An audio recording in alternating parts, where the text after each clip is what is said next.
Hello and welcome to this tutorial. As you guys can see, I'm on Reason 5 and Record. I finally took the step and upgraded to this really great piece of software. I'm not regretting it at all. So what we're gonna be doing today is the long-awaited ultra-massive dubstep Skrillex drum punch tutorial.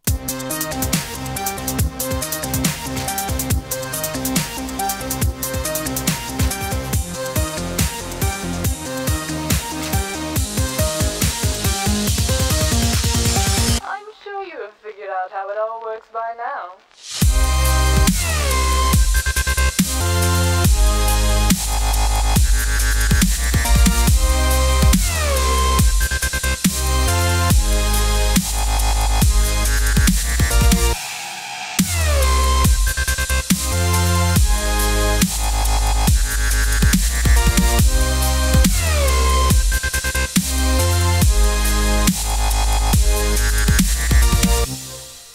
Alright, this is what we're going to be making today.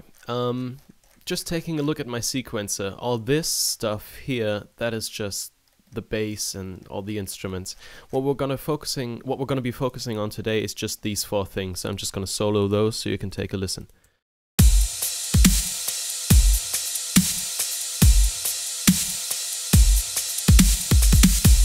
Alright, now, before we get started, there's a couple of important things I have to mention. First of all, if you take a look at my mixer, you'll see that I did not bypass the master section, and also that I have some pretty sick mastering going on here. Yeah, this is just absolutely nuts.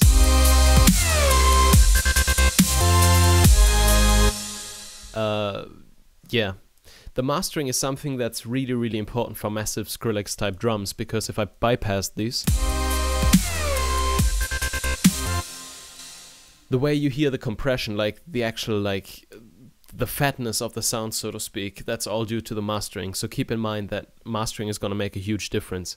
I'm going to leave the mastering suite on just because I'm not going to recreate the entire thing step by step, but I'm rather going to show you how I arrange this thing. Okay.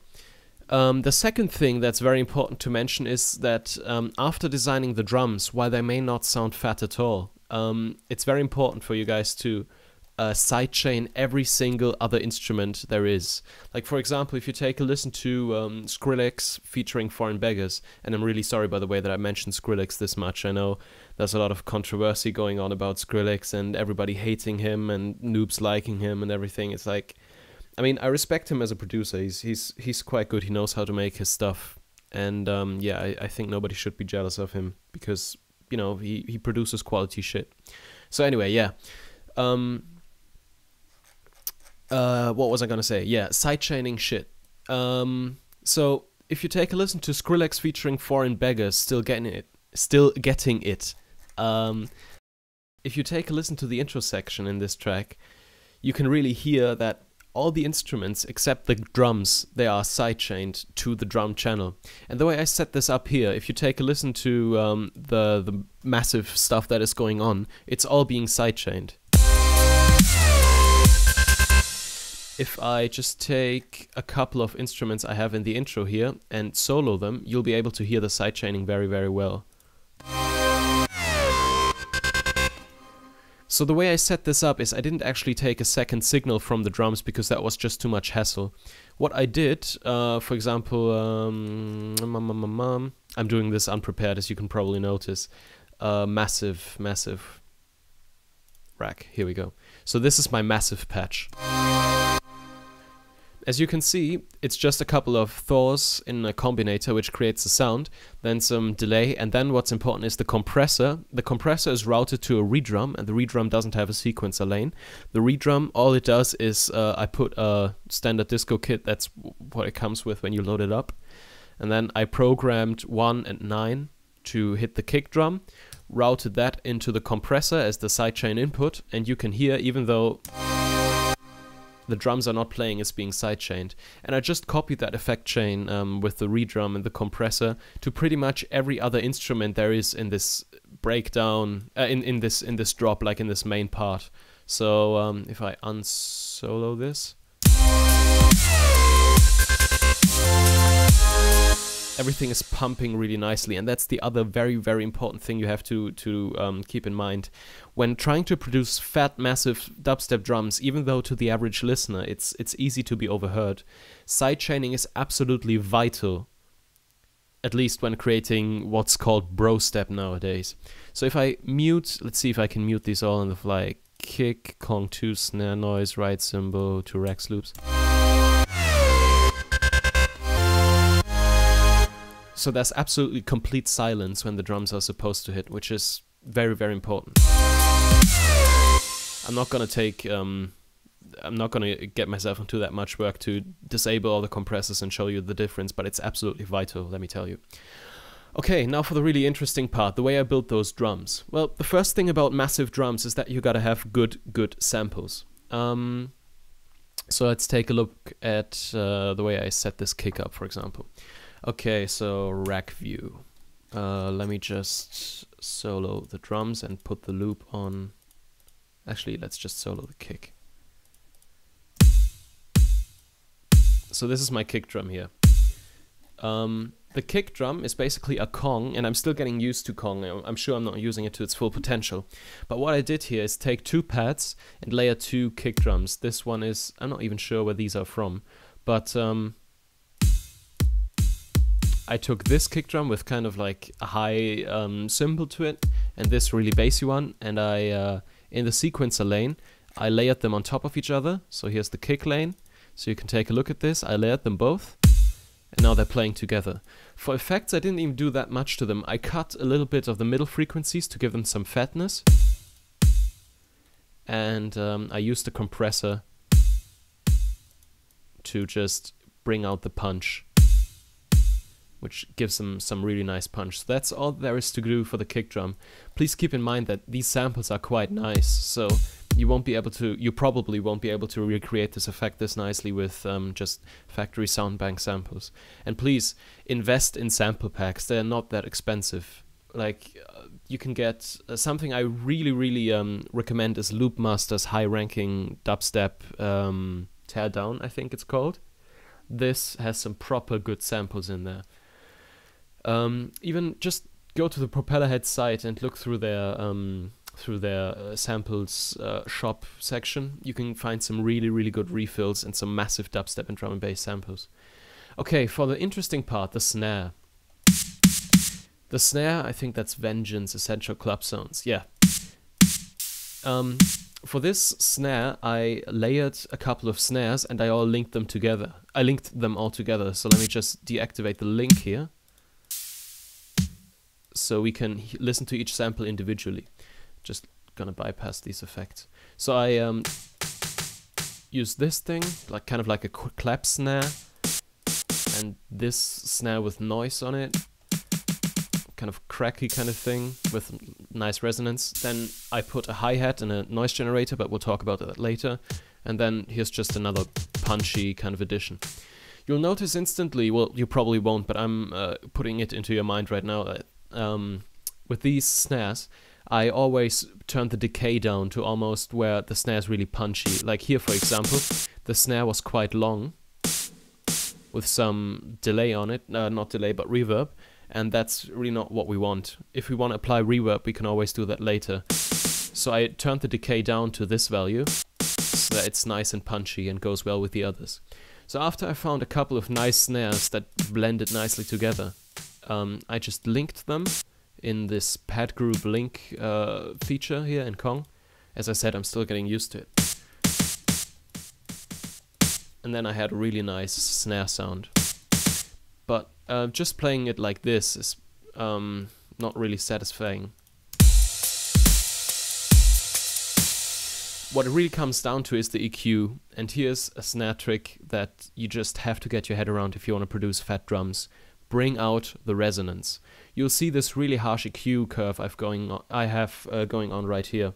And let me just, yeah, it's already bypassed. So without EQ, the snare sounds like this. Now watch what happens if I turn this EQ on. Hear the difference? It's way massive. That is due to 2 facts. First of all, I'm cutting a little bit of the middle frequencies that are just kind of annoying when trying to create massive stuff. And then what's really, really important is this peak here. This peak is at around, what's this, 180 hertz. It's the tone you hear in the snare. So let me just disable this peak. This doom, doom, doom, doom. I'm not gonna try to hit the tone, don't worry, but yeah. Equalizer is what it comes down to. That is really important. And then also get the compressor to give it some punch and attack. Remember with compressors, this is like, we're talking about a time frame that's really short. I mean, 100 milliseconds is the maximum attack value. If you grab a huge attack, that's gonna make your snares punchy. If you grab a very short attack, it's basically a limiter. So yeah, we want to have a relatively high attack on this one. And then input gain high, threshold low, ratio high to get some real punchy compression out of that thing. The second thing I want you guys to know is that Skrillex always puts some white noise over his snares. And you can't hear it right now, but if I play the sequence, you'll see that the noise oscillator is being triggered as well. And because I don't want that going through the equalizer, compressor, everything, I rerouted that. I set this output to output 3 and 4, then routed that into a separate mixer channel, and I think it's called snare noise here. So it just gives the snare some nice decay, and in the final drum mix, I've just turned that up a little bit. It's really subtle, but once you get the entire rack of instruments in there, it's gonna make a huge lot of difference. Then for the rest of the drums, so we have the main kick and snare, which is the most important thing, but then I have some right cymbals set up in yet another Kong. I'm really loving Kong by now. It's quite a nice device. I just like the way you have control over pretty much every aspect, instead of just fucking like Redrum was horrible to work with, I gotta tell you. If you wanna make detailed drums, but I never got around to actually using the NNXT. Well, enough babble. Yeah, right cymbals. All I did here was get a couple of right cymbals from Essential Club Sounds, I think this is. Yeah, probably. Put them all in a layer and panned them differently in different directions for a nice stereo massive effect.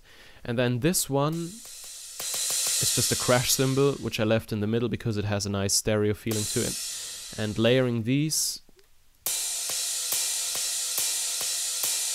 gives us a nice bed on the high end of the frequency spectrum. And then finally, as a little addition, I've got a little Rex loop going on here.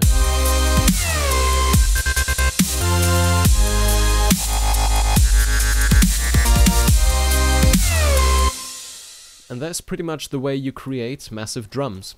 As a couple of tips, the most important thing you guys are worrying about probably is the snare, because that's quite the most different part. So yeah, try to get a really, really punchy snare sample in the first place to work with, and then really EQ the fuck out of it. Like, you want the snare completely smashed. You can try working with the Kong compressor, that's really nice. And then, you know, just because you have a compressor up here doesn't mean you can't have another compressor down here. Just try to thrash the signal as much as possible. I mean, of course, try not to clip it, try keeping it within reasonable values to work with, but you know what I mean. I mean, you don't have to be a pacifist and say, I will not destroy this.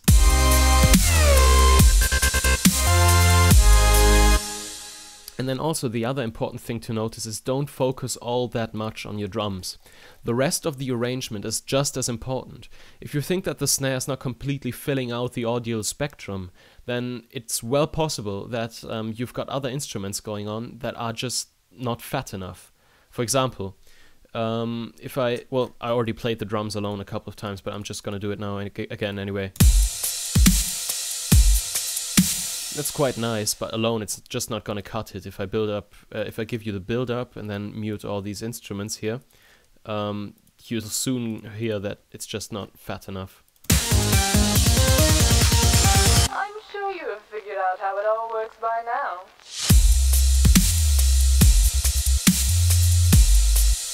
So yeah, you want to completely fill out every single sound, every single millisecond that is in your song, with massive stuff.